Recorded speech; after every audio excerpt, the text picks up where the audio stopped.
Hello friends, मैं हूं आपकी सुषमा पंडित। आप सभी को सादर प्रणाम करती हूं और वेलकम करती हूं अपने यूट्यूब चैनल पर। तो दोस्तों, आज मैं आप सबके लिए बहुत ही सुंदर कजरी गीत लेके आई हूं। तो आप लोग वीडियो फुल देखिएगा और गीत का आनंद लीजिए। बहुत ही सुंदर कजरी गीत है और गीत कैसा लगा ये कमेंट में जरूर बताइएगा। हम रात भर गिनी लात रैया पिया आवे ना ओंघैया पिया ना। हम रात भर गिनी लात रैया पिया आवे ना ओंघैया पिया ना। कई के सोलो हो सिंगार जो ही रहिया तोहार। कई के सोलो हो सिंगार जो ही रहिया तोहार।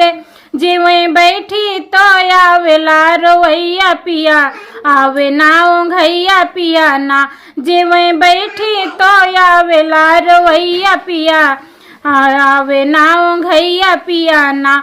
हम रात भर गिनी लात रैया पिया आवे ना ओंघैया पिया ना। कई के सोलो हो सिंगार जो ही रहिया तोहार। कई के सोलो हो सिंगार जो ही रहिया तोहार। जलवा घूटी तो आवेला रोवैया पिया।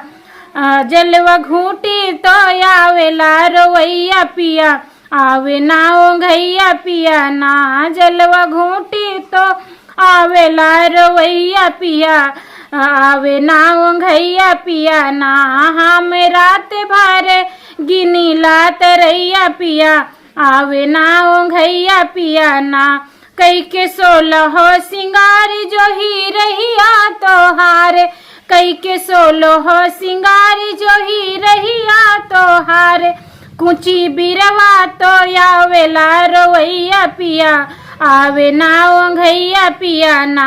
कुची बिरवा तो आवेला रोवैया पिया आवे ना ओंघैया पिया ना। हम रात भर गिनी लात रैया पिया आवे ना ओंघैया पिया ना। कई के सोलह हो सिंगार जो ही रहिया तोहार। कई के सोलो हो सिंगार जो ही रहिया तोहार।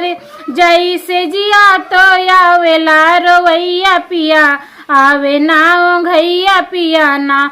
जैसे जिया पे आवेला रोवैया पिया आवे ना ओंघैया पिया ना।